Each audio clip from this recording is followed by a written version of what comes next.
have such sights to show you.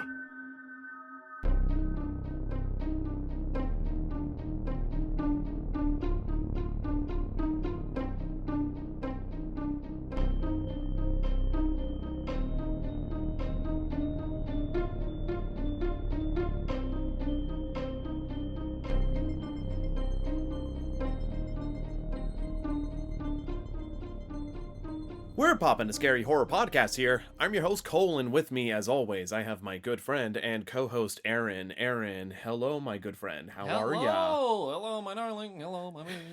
You know, little J Michigan frog there, going, hello, my baby. Hello, my honey. Hello, my ragtime gal. Send me a kiss by wire. Baby, my heart's on fire. If you refuse me, honey, you'll lose me, and you'll be left alone. So, baby, telephone and tell me I'm your own. You just had that loaded up, dude. Absolutely.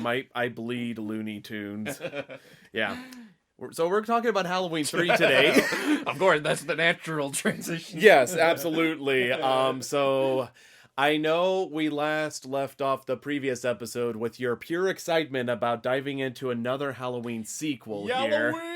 Because, I mean, for those that are unaware of the previous overall feelings Aaron had towards Halloween, first Halloween, not so great.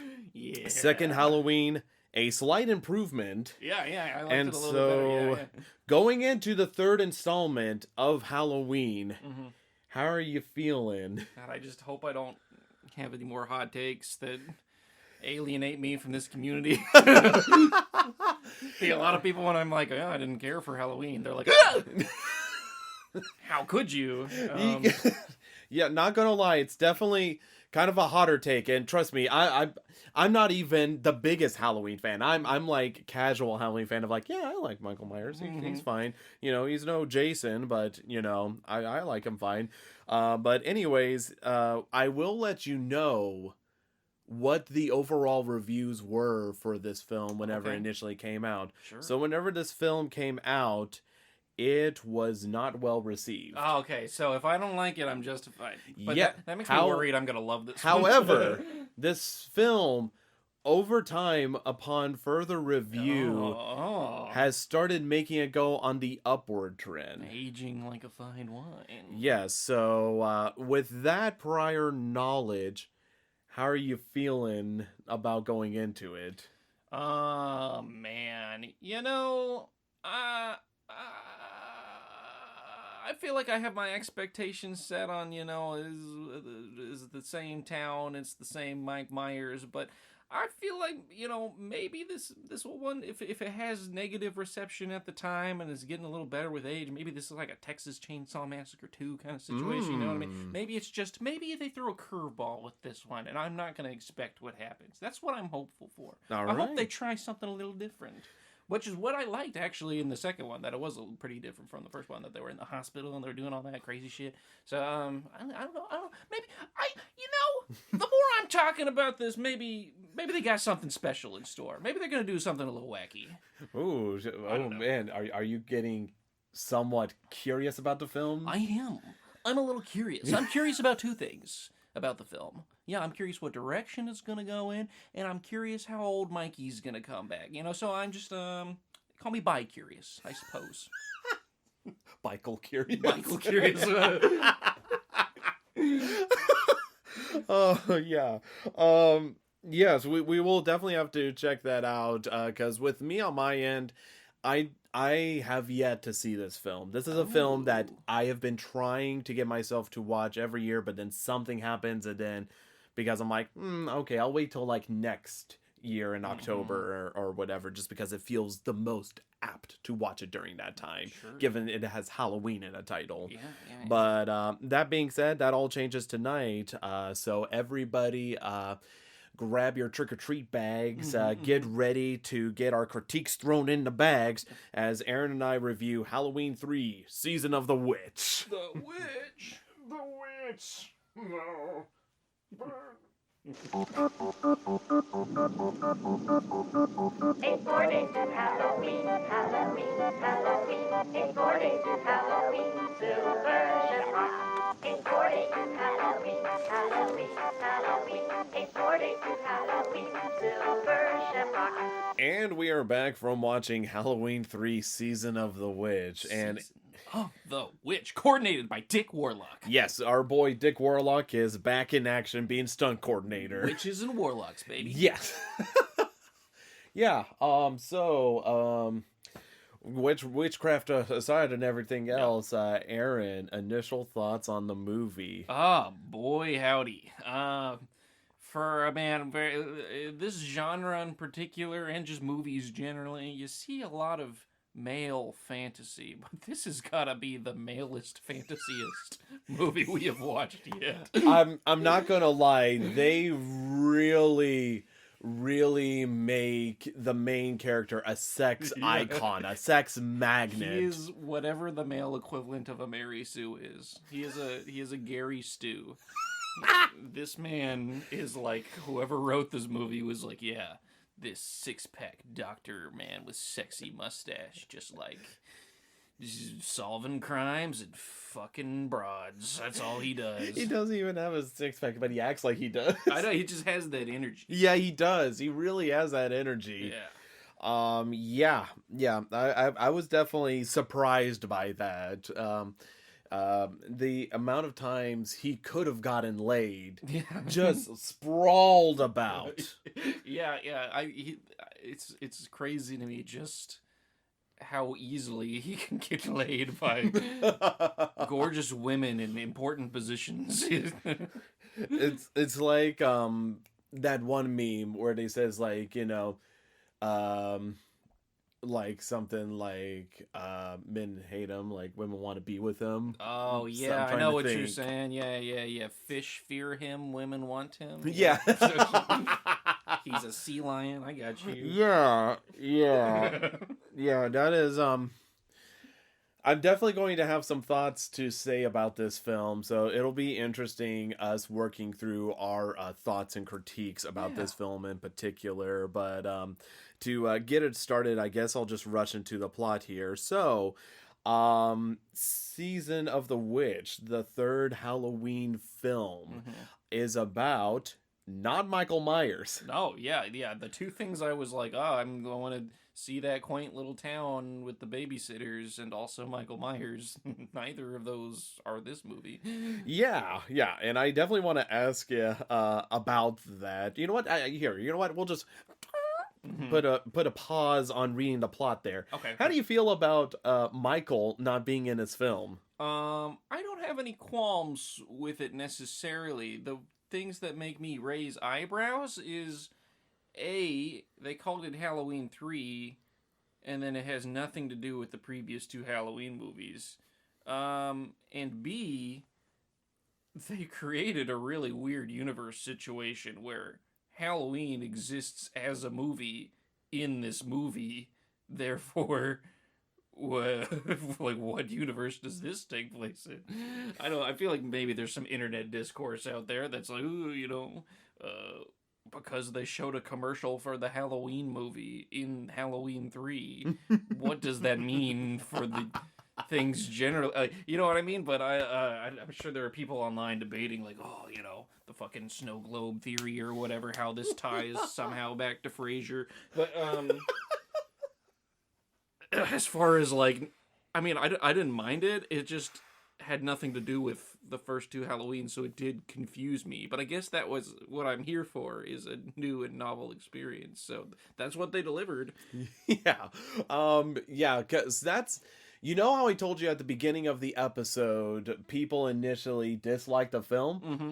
It was innately for that reason. Yeah, I can see why. They would be disappointed going into the theaters after they watched the first two Halloween movies, and they were like, I can't wait to see my favorite characters or anything to do with the Halloween universe that I'm now invested in, and then it didn't have anything to do with that. I didn't have a problem with that. Yeah, as like a movie, I just wish it was just called something else. Yeah, just Season of the Witch. Yeah, that would have been great. Even that would have been misleading because there are no witches in this movie. Spoiler alert. there's some connections with witchcraft, which we'll get into later, but there is not a single witch. Oh, there's the mask. There are witch masks, I suppose. But honestly, we see those far less than we do the pumpkin and the skull masks. So even that isn't really lending to the title. For sure, yeah. That was one of the things I was most interested by, because I'm with you in the fact that, again, Michael isn't my favorite slasher or anything. So going into this film, I knew very well he wasn't going to make an appearance at all. And so I was just like, okay, that's fine. Just like, show me what you got there. But supposedly John Carpenter's view is like Halloween 2 was supposed to be the final chapter of Michael Myers. Like, that's it. And then each film he would come out with would be some sort of like anthology series there that would still bolster the title Halloween. However, most modern audiences had already made that connection between Halloween and Michael Myers. And so whenever they went in, they're like, where's Michael? Yeah, dude, I feel like you can do that for the second one. You can start making it an anthology, or, you gotta differentiate it somehow. You can't just call them all Halloween at this point. Yes. But that has fortunately been cast in stone, basically, back in 1982. But we definitely had to get the Michael tangent out of the way, because I was just too curious about it, talking about the plot. So we're just going to put this back in drive and mention the plot. So basically the plot focuses on our sex lord, Dr. Chalice, played by Tom Atkins, who witnesses a strange event late one night at the hospital, and that leads him to go investigating with Ellie Grimbridge, played by Stacey Nelkin, who try to figure out exactly what's going on with this mystery that they just witnessed, and trying to figure out everything. And needless to say, they pretty much continue on, and the plot thickens, I guess. Yes. Indeed it does. It's and just some Scooby-Doo shit. And we have constant commercials throughout the entire film telling us how many days it is till Halloween. And I am fully convinced they did that because it was such a catchy jingle. But it is London Bridges Falling Down tune. Yeah, it is literally that tune, but they're like, "One more day till Halloween, Halloween, Halloween." And you have to hear this constantly throughout the movie. It does become... the first time it was on the TV, I was like, wow, that's annoying. I hope this isn't a recurring thing. Honestly, it gets better, though, over time. The hypnosis effect works. So I'm like, all right, yeah. One more day till Halloween. And by the second or third time it was on, I was bobbing my head along with the little kid in the commercial. I was like, yeah. Yeah, that's probably one of my, if not my favorite aspect of the film, is that little commercial there, because it just gets funnier every time we hear it. But yeah, plot wise, I think it's fine with it being kind of like a mystery that's being unraveled and everything.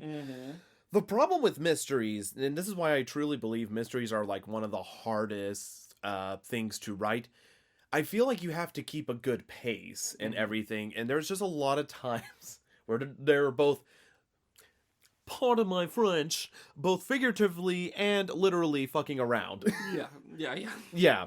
And it just kind of is like, okay, don't you got something going on here? Like, because they're like on a mission. They're like, something's fishy. We're gonna figure it out, and they're going through, and I felt like at times they're trying, and other times they just aren't even. I do think, yes, they completely lose track of the mission, which is surprising considering how important it is to at least one of the characters. Yeah, exactly.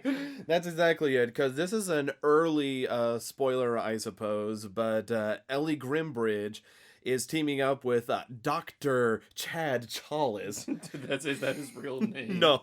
With Daniel Chalice. Oh, okay. But it might as well be Chad Chalice. The Cha is already in the last name. Dr. Sex Magnum. Yeah.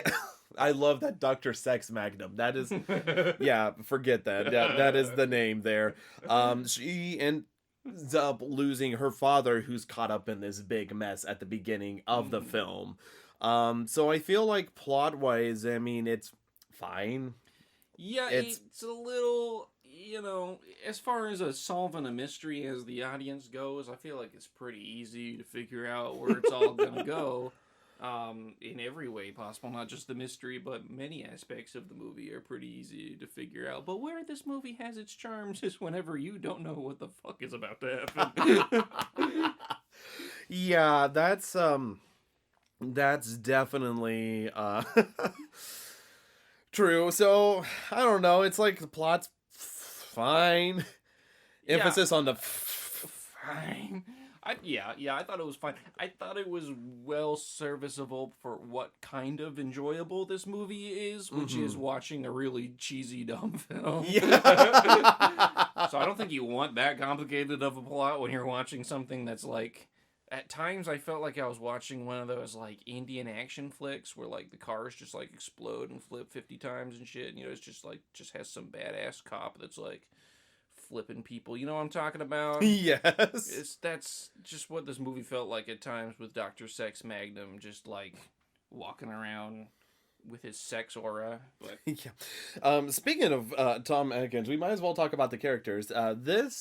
We have already seen Tom Atkins in another film, and that was the My Bloody Valentine remake, where he played one of the sheriffs that was about to retire. So this is a much younger one, clearly in his prime here. But I don't know. I felt like overall there's not much personality. Like, he's determined and he's a sex god.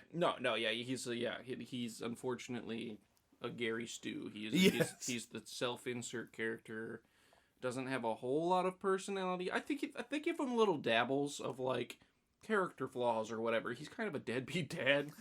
He's just abandoning his family to go. He's like, I'll be back by Halloween. Don't worry, anyway. Even though he promised he'd be back that other night or something. He's canceled like 3 times in the movie just so he can go on a mystery expedition to like solve some crimes to fight the fact that he's a doctor and not a detective. I feel like he only does this because of Ellie. Yeah. Oh yeah. Like, that's certainly the motive. I don't think he's actually that interested in solving the mystery. Except for maybe the mystery of what's between her legs, but... Well, it's weird. Like, they set it up to where, like, he suddenly cares because whenever he witnesses the murderer getting away and then setting off that explosion and everything, like, it seems like he's deeply perturbed by it. He's like, oh my god. Like, doing that, and because even at the bar and stuff, he was, like, just trying to figure out. And Ellie's also determined, but it makes sense because... it's the daughter. Right, it's the daughter of the guy. Of course, she wants to know what happened to her dad and why he was mysteriously killed. But yeah, but... him, he's just like, there was something that he said that I don't know if it's a spoiler or not, but I mean, it does happen at the beginning of the movie. There's something that the victim said that rattles in the brain of the doctor that he wants to determine. So I guess that's his motive, but also I think it's mostly there's a hot young girl that is willing to let me drive her to this town and check into a motel with her. Like, I wonder where this is gonna go. God, it's so funny too because it's like they make it so difficult. Like, he is like spanking nurses' asses on the way out. He's like, he is the most like chauvinistic guy, and not even like in a like a they don't try to paint it in a disgusting way. He's like, oh yeah, the nurses love when he's just like, I should have married you instead. Slaps your ass.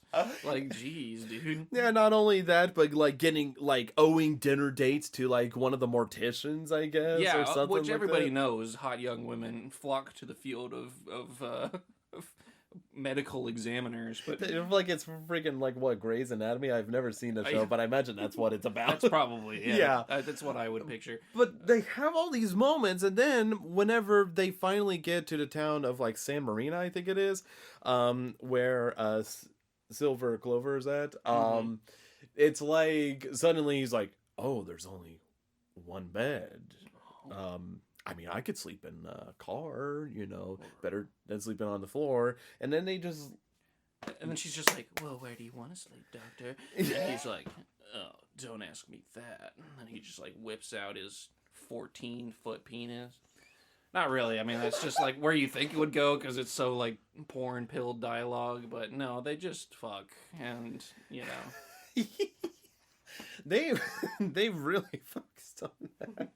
This is okay. I know this is a little graphic, audience. I apologize, but it's in the movie. So if you're gonna watch this movie, you got to be prepared. This is the only movie that I think Coale and I have sat on a couch together and watched a titty sucking scene.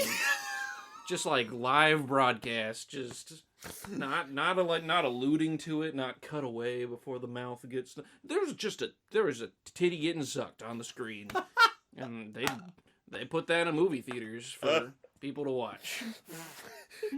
I know you're disappointed about Michael Myers not being in a film, but titty sucking. Here you go. His nipples getting slurped, and he goes for it a second time. I feel like I feel like the second one wasn't in the script. He was just like, I kind of want to see if I could do that again. You know? Doing that. Tom Atkins is just like, how many titties can I get away with sucking today? God, and they really focus on the sex aspect. Like Yeah. they like compressed all of the Friday the 13th sex scenes into this movie. Yeah, there wasn't. Well, I don't feel like there was a. I feel like there was like a lot of sex. It's just like the few sex scenes that they slid in were just like kind of gratuitous. They were just like, here you go. Yeah, you even get to see. Man, I'm already forgetting the godlike name you gave him already. Dr. Sex Magnum. Yeah, Dr. Sex Magnum. That's you get to his see government full ass. Yeah, you do. You get to see. I give him props for that. You see full ass because he's like, the hell is that? And he just gets out of bed, ass naked, and then pulls on his like full jeans, pants, underwear, all at once to step outside. And the girl responds with like just putting on a small blanket and then just walking outside where there's all these men loading somebody into it. Like, you didn't want to put on some pants, like you didn't want to follow his lead, and maybe, but she's like, oh, well, what's outside?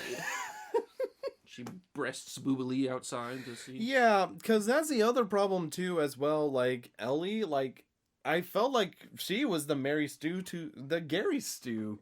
Mary Sue. A little bit. Well, she does. I don't know. She does kind of play the typical like follow the lead of the guy, and the guy's like, well, I guess we can stay with one. And maybe room. that's the reason why I feel that way. Is like she defaults to the Gary Stu. Well, like, she's like, I mean, because like a Gary Stu, I guess a Mary Sue would be a self-insert character, somebody that's just impossible to beat. He's gonna solve the mystery, and he's just like the coolest guy ever. And she's just like kind of the typical like damsel in distress kind of like. Okay, that's fair. Please Yeah, swoo me and save me. She's like the princess. I don't know, which is why I think this whole movie is just like every horror movie and most movies in general. Like I said, are pretty male gaze focused, are pretty like. Yeah, about the male fantasy, but this one is just like so like laid it on thick. Just like, look at this hot stud getting all kinds of bitches. yeah. Holy hell. Yeah, and they're like the main two characters that you pretty much are stuck with the entire film. I mean, other characters pop up, but they're like little side characters there, whether it's like Buddy and his family that pop up to the motel that they're staying at there. Yeah. And it's like typical sales dad who sells like toys and costumes, you know. Yeah, they looked like they just popped off like a Christmas vacation set or something. It was like, time to do a Halloween movie. And they're like, hey, we're the obnoxious in-laws, or, you know, in our RV. Like, yeah, doing that, and then like his wife who's like just going along with whatever.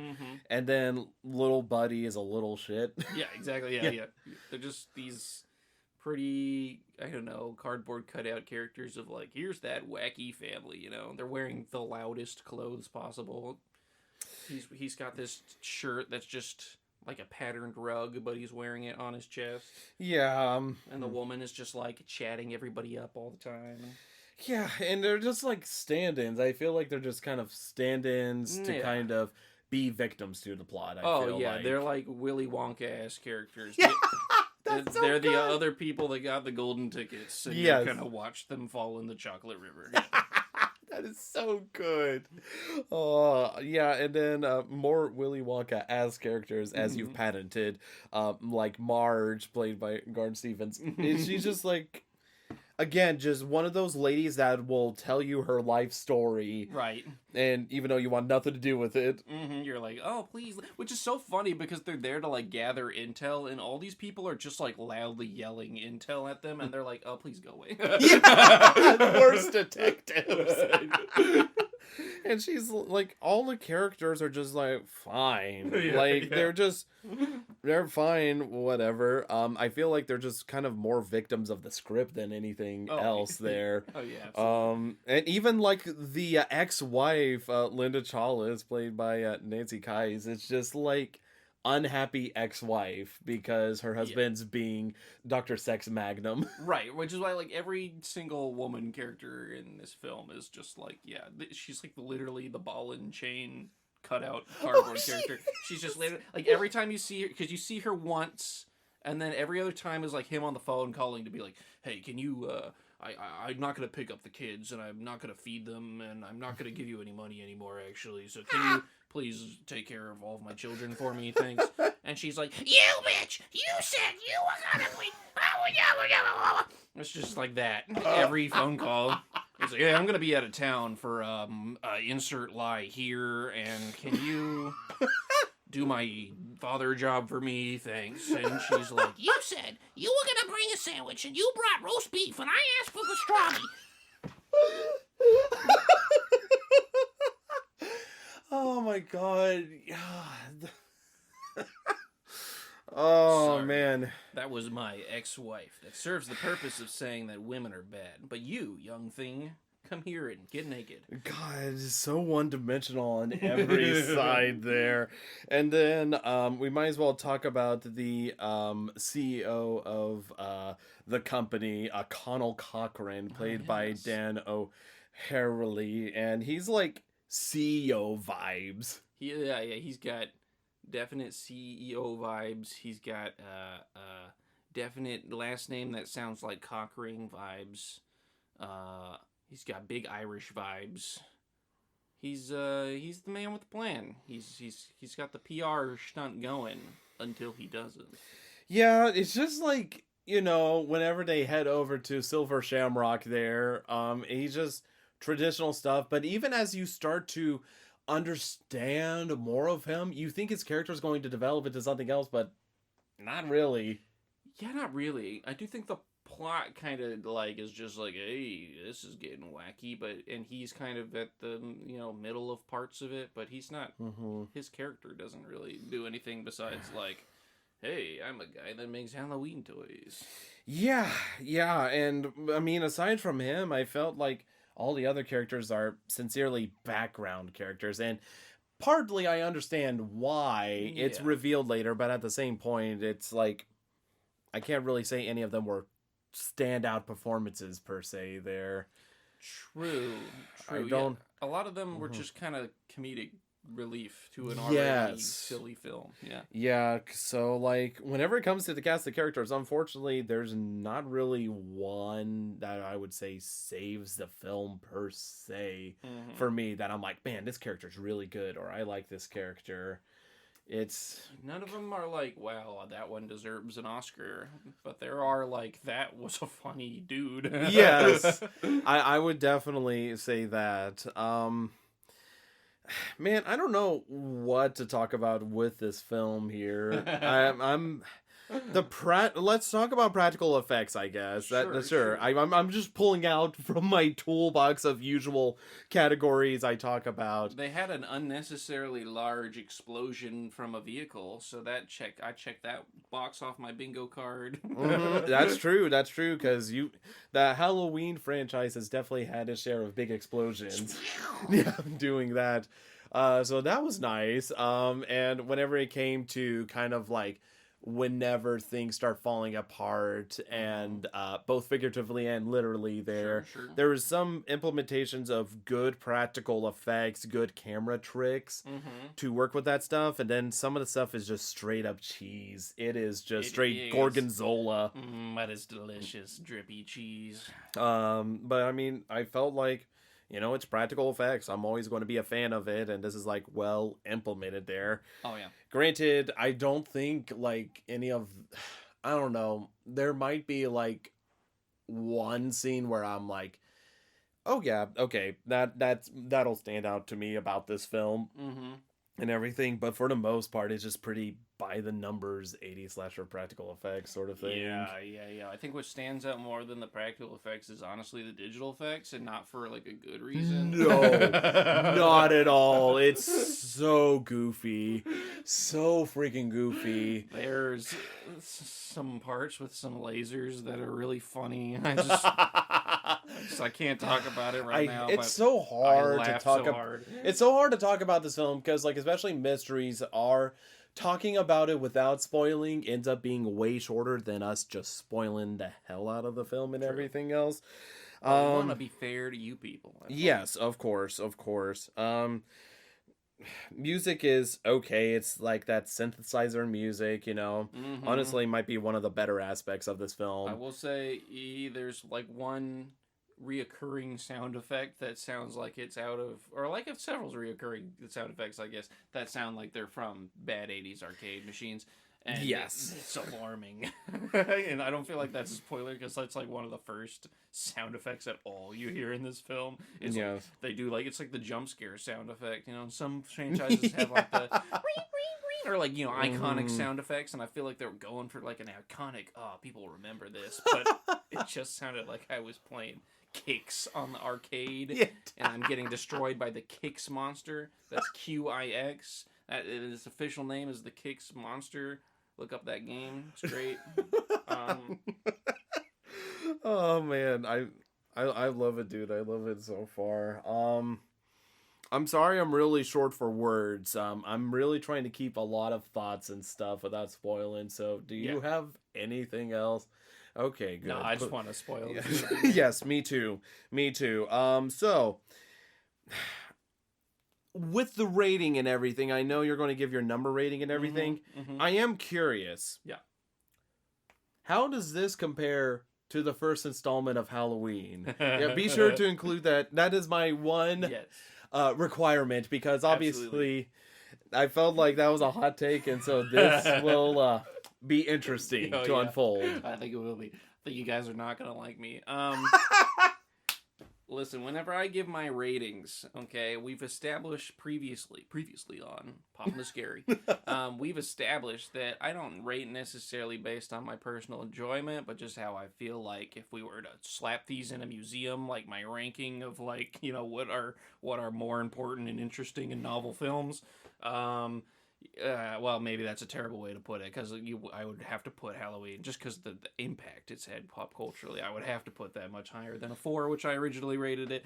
I'd say in the realm of cinema, where you're like, did this film do something interesting? Did it do something new? Or if it didn't do any of those things, did it at least do something traditional well? You know what I mean? And in all the little aspects one can dissect. This movie gets a lot of points deducted for. It does almost none of the things well. But it does have a great vibe. It does try something interesting. The plot itself, as far as like the twists and all the themes that come with it, are actually, I feel like, pretty novel for the 80s. Is, you know, like, oh, this is an interesting horror movie plot versus just guy kills people. It's like, oh, it's this guy's motivation, and why are the people dying, and the people, and there's some weird people in suits in the beginning, what's up with them? It's you know, it's really unfortunately kind of predictable as it goes, so it's not great for like a mystery, but it's a great fun time. It's I feel like it's not trying to take itself too seriously as a movie, which is to its benefit, because if it tried to, it would be awful. It's a lot of fun to watch with your friends. As a wow, this is a cheesy old Halloween flick, and so I honestly give it a lot of points for that. All that being said, because it is so enjoyable, even though I don't rate these films based on my personal enjoyment, I feel like the enjoyment that I felt from this is fairly universal. That even if you guys I feel like everybody that watches this is recognizing that it's bad, but you still gotta give it some props for what it tries to do. This is like a This is like on par with the last one. This is like a 5 out of 10 for me. Okay. It's, you know, are the characters multi-dimensional? No. But are they interesting? Yeah, because they're fucking bizarre. You know what I mean?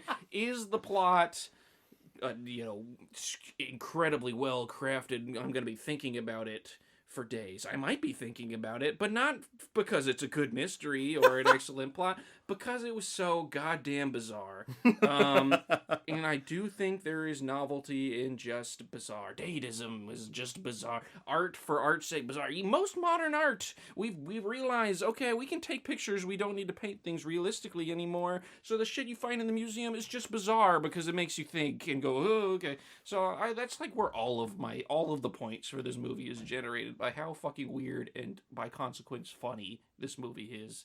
So yeah, it's like 5 out of 10. That's... Okay. So rating it slightly higher than the first Halloween there. Yeah, because at least like first Halloween, I mean, I'm just watching babysitters die and talk about the dance. You know what I mean? And I'd rather watch them die than talk about the dance. This movie, at least like something's going on the whole time, even if there's just really weird lulls that I'm like, why aren't you guys solving this mystery? Stop fucking. Like, you know, at least at least like the setting's interesting and they're trying new things, and like I give them points for that. Yeah. Okay. Well, with that being said, I think I'm going to be the bad guy this episode. Do it. I mean, yeah, I'm going to be, because I'm going to be honest. It's a bad movie, dude. Is that what it is? Sorry, I'm trying No, you're good. It has been established that there are some movies that, you know, can be seen as bad, and I'm still like, I like this film. I like it. I think it deserves more praise than everything else. Going into this film, I was not expecting Michael Myers, which again, has already been established, not one of my favorite slashers. I think I like him fine as a slasher. Secondly, the fact that this film is getting like praise from a lot of people and everything. So I'm like, okay, there's a little bit of hype going into there. Watching this film, and especially with the way the film ends, I'm like, what the hell I just watched? What the hell did I just watch? So I didn't like this film. I did not like this film. Aside from the jokes you're able to make about Dr. Sex Magnum, you know, Dr. Chad Chalice, you know, it just kind of sucks. No, there's like way harsher. For me, I think I'm more bothered because it had a good idea. Yeah, kind of. Yeah. I felt like they just wasted it. Yeah. They wasted a cool idea, and there's a lot of like good stuff that it starts to build up towards the end of the film, and it's just like they're dropping the ball. It's like you're seeing what they're cooking. Yeah.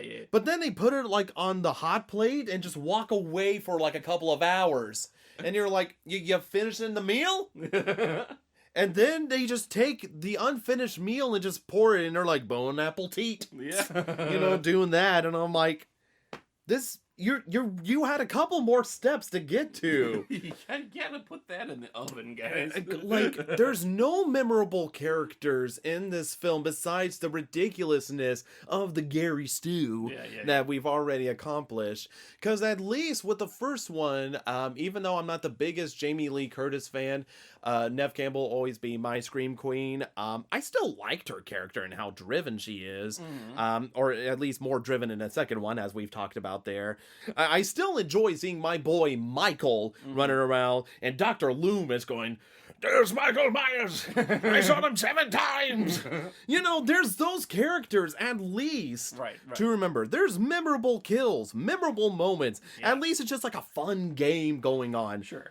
This, by the point it gets to the climax, like, it's just like the digital effects that we're talking about, it is like, what is this? What has this film become? And it's not even over the top the room ridiculous. It's just ridiculous, period. Yeah. And because of that, like, I was initially just going to rate it per the Silver Shamrock mask. Just a 3 out of 10. But, you know, there's enough quirkiness, like, the gratuitous amount of sex that I was not prepared for and how long they pan on it to raise it up to a 3.5. I feel like that is very generous. Now, if I could only choose between one solid digits, like 3, 4, there's no way I could move it up to a 4. It's parking at a 3 there.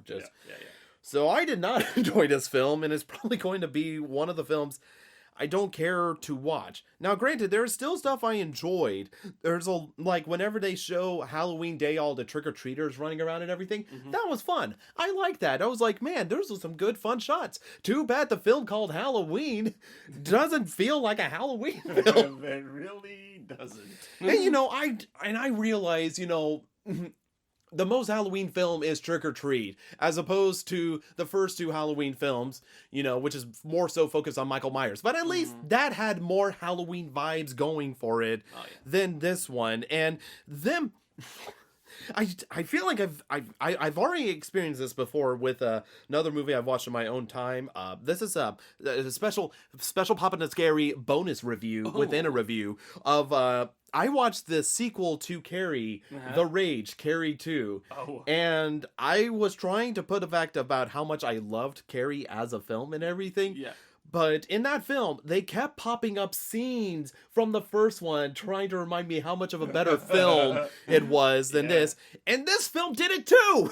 It did it with Halloween. Like, Halloween coming soon, isn't this meta? Twice the trailer shows up. And it doesn't just show up, it shows up in the context of, like, the absolute masterpiece, Halloween. it's like, why am I watching this movie? That's kind of what I felt like. It's teasing me. Because, again, I rated the first Halloween 7 out of 10. I like it, but I don't like it as much as everybody else does. I have my own qualms and problems with it, but I still liked it. This film, again, is just reminding me about why I like the first Halloween better. Which I feel like is just not a good move. I mean, it's cute little Easter egg, like, oh, this is a movie in this universe. And it just, it does serve the purpose of being like, this film has nothing to do with that other one, if you haven't figured out by now. Yes. So Michael Myers isn't showing up in the factory, Yes, that was the way they showed Michael Myers, was on a TV screen. Right. That's it. But yeah, so that's my review. So for everybody who really has a connection, a love for Halloween 3 Season of the Witch, that is perfectly fine. I am fine with you praising, applauding this film. I think it's fine. I can't see myself really coming back to watch this anytime soon on my end. So, that being said, still, Aaron is definitely like fun, goofy time. You could certainly check it out there, rating it out of 5. Yeah. Me, I'm like, if you're wanting to watch a Halloween film, I think Trick or Treat is the definitive Halloween film with how many Halloween vibes there. Aaron probably might disagree, but I think the first Halloween is definitely a much better Halloween film to watch. It's an absolutely, I'll give it that. It nails the Halloween vibe of like, oh, we're gonna trick or treat, it's Halloween, getting the spooky season, it does that. Yeah. And like I said, this film does have Halloween vibes, and like that. Again, the whole Halloween thing is not even why I'm mad. It's because of the plot, where it goes, and the pacing it takes. Yeah. And then by your point, you're at the end, you're like, okay, sure. Like, I literally just started, like, laughing at the end whenever the credits are rolling because of the way the film ends. So goofy. But it is, I don't know, it reminds me so much of all kinds of terrible films from that era with the practical effects of, and I don't know, it's just, it gives me that same feeling of when you watch like Big Trouble in Little China or whatever. Yes. Just like that same, just like, wow. Also directed by John Carpenter. Was it really? That's probably why it feels so similar. Yes. Okay, so that is our critiques out of the way. Now we're going to absolute tear into this film, spoilers and all, and everything else. So Aaron, please take it away. Okay, yeah. Was the fucking robot exploding in the first scene in the car? Yes, pouring the gasoline. That was when I was like, this movie's gonna be super goofy, like, on purpose. Like, there's no way you can pull off that scene and be like, yeah, people are gonna see this and be like, this is a cinematic masterpiece. Yeah. Like, no way you write that scene in where it's like, yeah, robot tears a guy's like skull out and then just like wipes his bloody glove on the curtain. Which, first off, what's the point of wearing a glove if you're not just gonna like discard it if it's covered in blood, like, or wash it later? You're just gonna sit there and wipe it on the curtain, like, no class. But it makes sense because he's a robot. He wasn't programmed for class. Yeah, just like casually walks out of the hospital. The guy's chasing him, like, what the fuck? And then he just walks to a car, pours gasoline on himself, and then a giant unnecessary explosion in the parking lot. I was like, bro. Yeah, that's... Buckle up.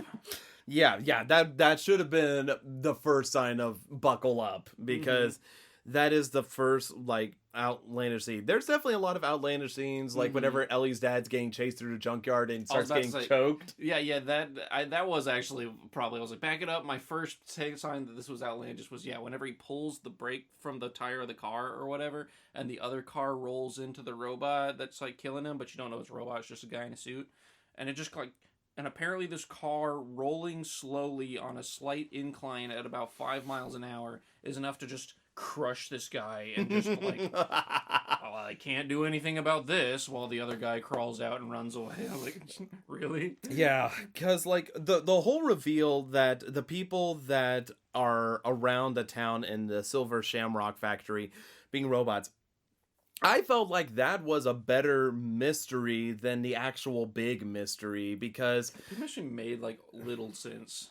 Yeah, because like at least whenever Dr. Sex Magnum is hitting up the mortician and everything, being like, hey, do you mind looking up this body here, seeing what you find? And she's like, I can't find anything human. I have been digging through here. Looks like it's just mostly car parts and wires and everything. And then it's revealed the reason why is because the dude's a robot. It makes sense that it would just be all gears and everything. So I felt like that was a better reveal than the actual kind of end plot.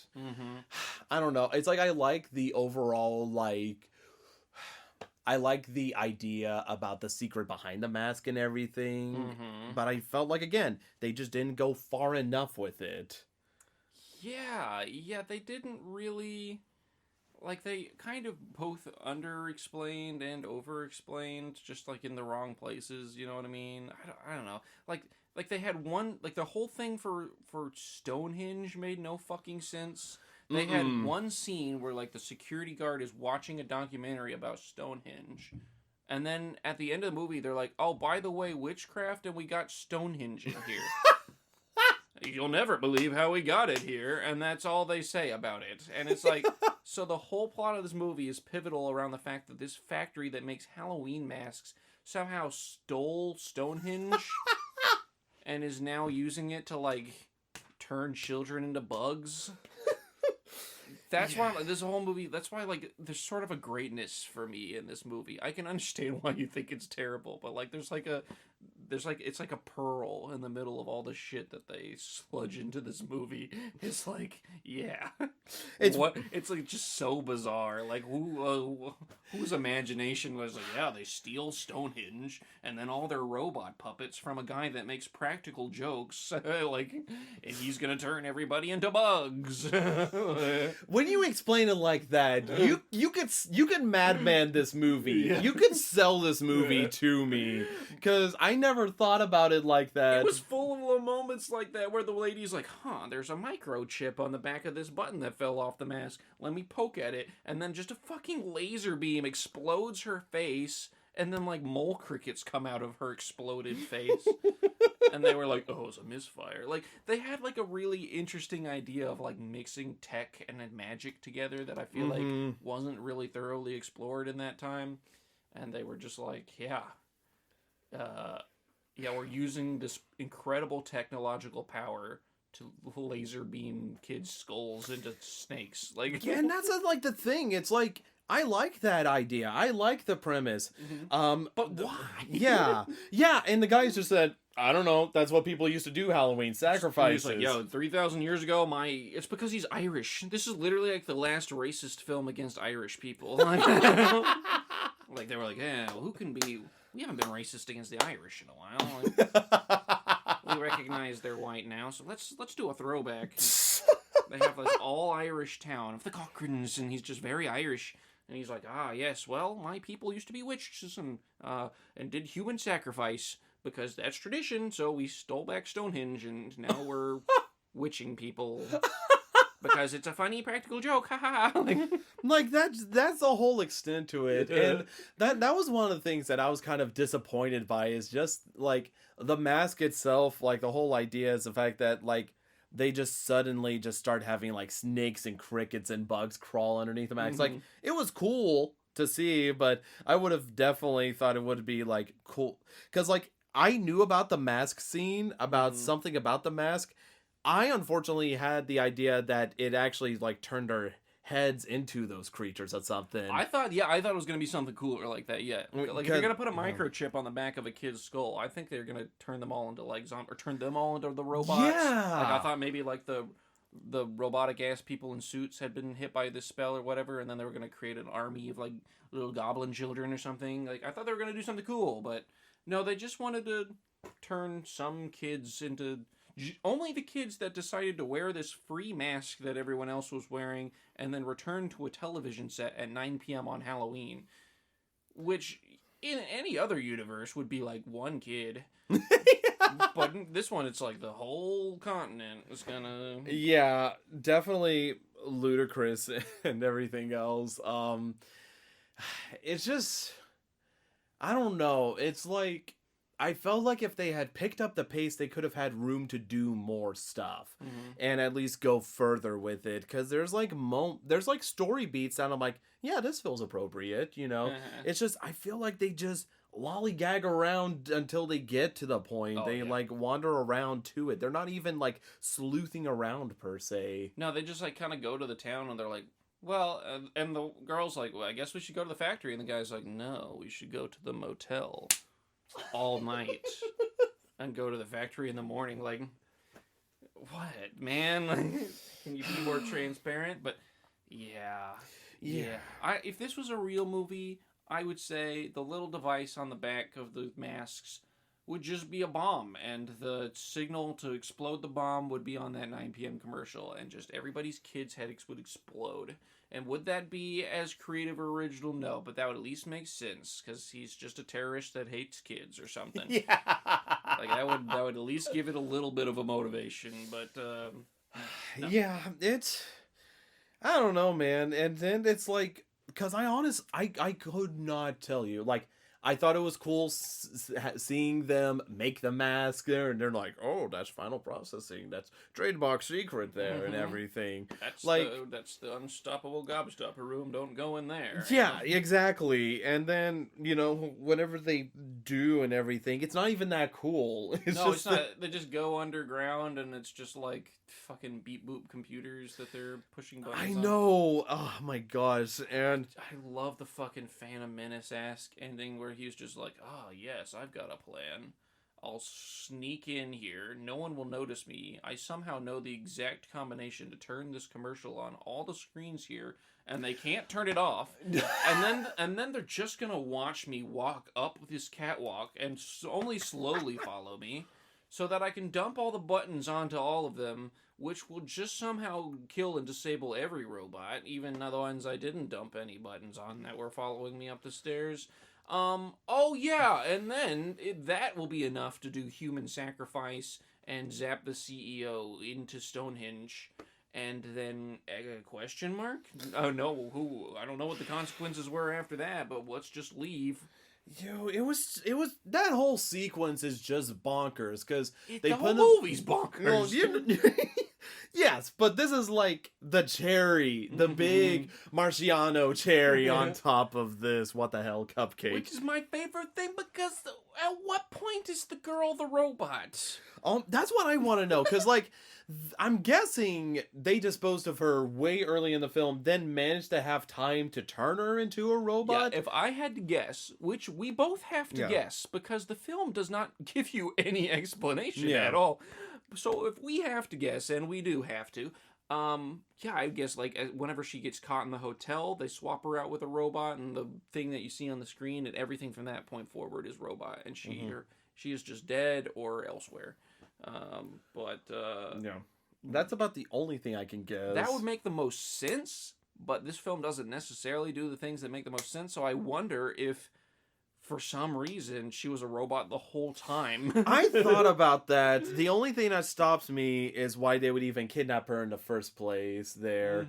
So to lead him back to the factory. I see. Yeah, but then I don't know what is important. But like, there's nothing important about this doctor guy. But I would believe this movie would do that just because he is so self-important in the film. Like, he's just like solves everything, and he's the guy. You know, that's actually a fair point that it could have been a robot the entire time, especially since, like, realistic, isn't it? Making the robot sneeze or whatever. Right. But somehow this is the most highly advanced robot there. Right. I could believe it because they needed to lure the doctor back there because he saw too much whenever the first guy exploded. Maybe so, yeah. Maybe just trying to get rid of stuff. I don't know. This film is so wacky. Because even the breakouts. Oh man, no, the most unrealistic thing, and we both just said, "Oh, come on" with it, is whenever he's strapped to the chair. Yeah. You know, is like they leave the TV in there with the mask on. He manages to wheel his way over, do a like falcon kick to shatter the TV, get a glass shard, cut through the seat belts that he's strapped to. Not only that, just perfectly land the mask over the camera, throwing it up in the corner. He takes his mask off while he's still kind of partially tied up, and then, while still partially tied up, manages to alley-oop it directly over the security camera, which has not noticed him at all at this point, kicking the TV and cutting his seatbelt. I know! And then he just manages to pull the grate off with, like, I guess his nails or whatever. He like gets a couple screws off and then just rips the rest off, I guess. And then just goes through the vents. And then, like I said, it's like him rescuing Ellie and then him taking the buttons and then remembering the code, which I know he would have seen, but there's no way in hell I would ever remember that code. I'd be like, I mean, it wouldn't be quite the extent of Ash in the Army of Darkness trying to remember Klaatu Varada Nikto, but it would be close. Right. And just hoping spraying the buttons works, killing them all. Right. And whenever they have that cheesy effect on the Silver Shamrock CEO, he has like this weird makeup on where he's like black and white. He looks like those I'm trying to remember. I don't know if they have a term. I don't think it's rage comic look there. Oh yeah. But like the ones with soy jack face and everything. Oh yeah, he looks like a Wojak. Yeah. Yeah, it like looks like it looks like Microsoft Paint face almost. I guess that's what I'm trying to get at there. Just like weird. Like, I could tell it's human, but it looks like it was made in Microsoft Paint or whatever. And then they managed to leave. And I did like the reveal that Ellie is a robot there. That was good with an asterisk. Yes. Yes, please go on with the asterisk. It was good for this film that was already so bizarre and stupid, but like in like a real film, like if everything was good up until that point, and then actually Ellie's a robot and they fight and like it psychs you out with her being dead 3 times. That was ridiculous. That's the asterisk for me. Yeah. All of that combined, where he's like fighting just her arm at one point, it was like, this only works because this whole film is ridiculous, and that's why I liked that scene, but like I wouldn't have if the rest of the film was like not as stupid as that as well. This film is incredibly stupid. Yes. It is very stupid.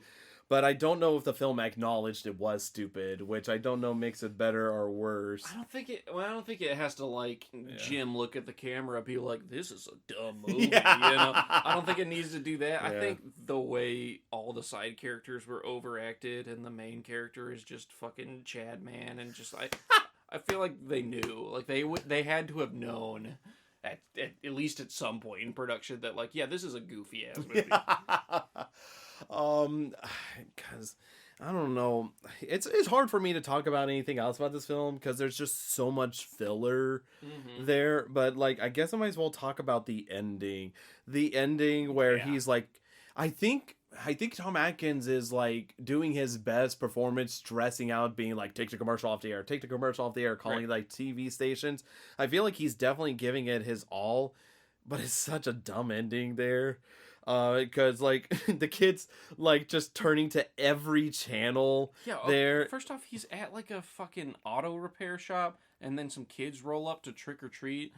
That's my first, like, that wouldn't happen. Who trick or treats at an auto repair shop?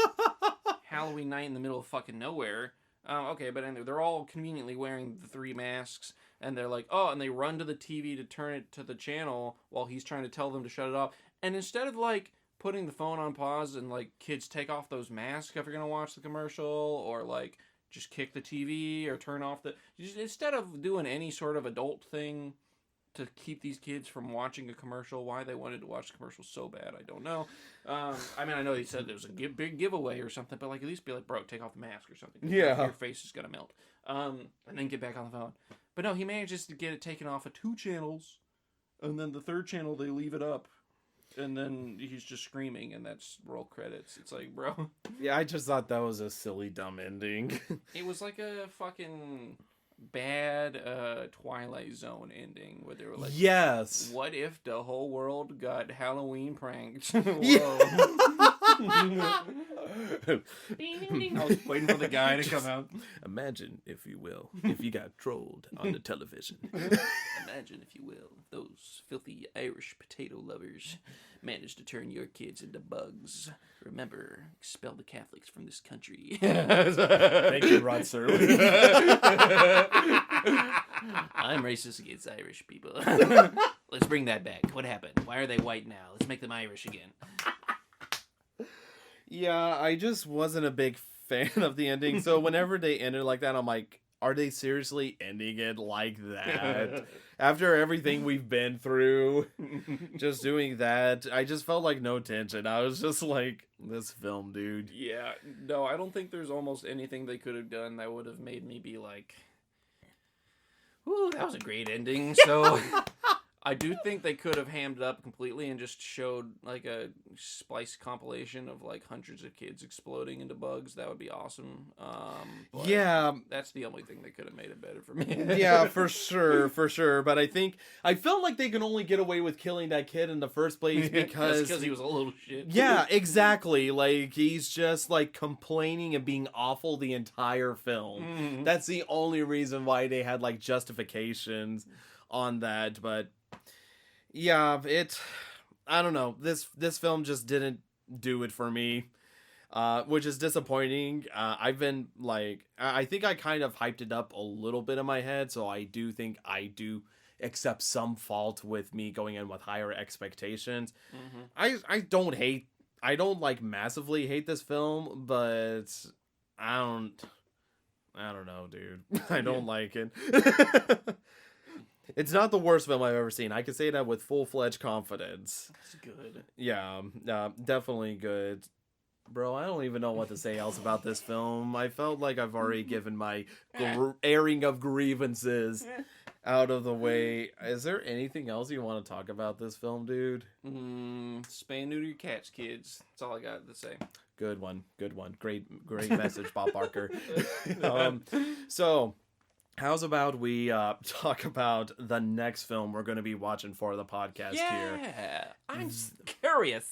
Yes, because initially this film was going to be taking closer to Halloween time, but there's a film that's coming out in theaters based on an IP that debuted in 2014. 2014. And it ended up becoming a very big video game due to YouTubers such as Markiplier blowing the IP out where multiple sequels were made. Oh, the fucking Five Nights at Freddy's? You bet your ass it's Five Nights at Freddy's. Woo! I finally, forced against my will, to learn Five Nights at Freddy's lore. You haven't learned anything. No, I played the first game and I was like, well, that's scary, but also I don't even understand how to play the game. I'm like opening doors and shit. And I never played any of the other ones. And then I saw all the porn from the one that was set in the 80s or whatever with the robot Roxy and shit. I think that's security breach. Security breach. Yeah. I saw all the porn on Twitter of that game. And that's all my knowledge of Five Nights at Freddy's. Okay, got it. Play the first game, didn't know how to open closed doors, saw porn of a character introduced later. So I've got at least 95% of the lore down. Hell yeah, absolutely. That, and every time I go to an anime convention, for some reason, every 13-year-old is dressed up as Purple Man, Purple Guy, Purple Thing. Yeah. In a purple. The purple guy, yeah. Yeah, so he better make an appearance. All right, well, you better get ready, everybody, because we're going back to the movie theaters for the next episode.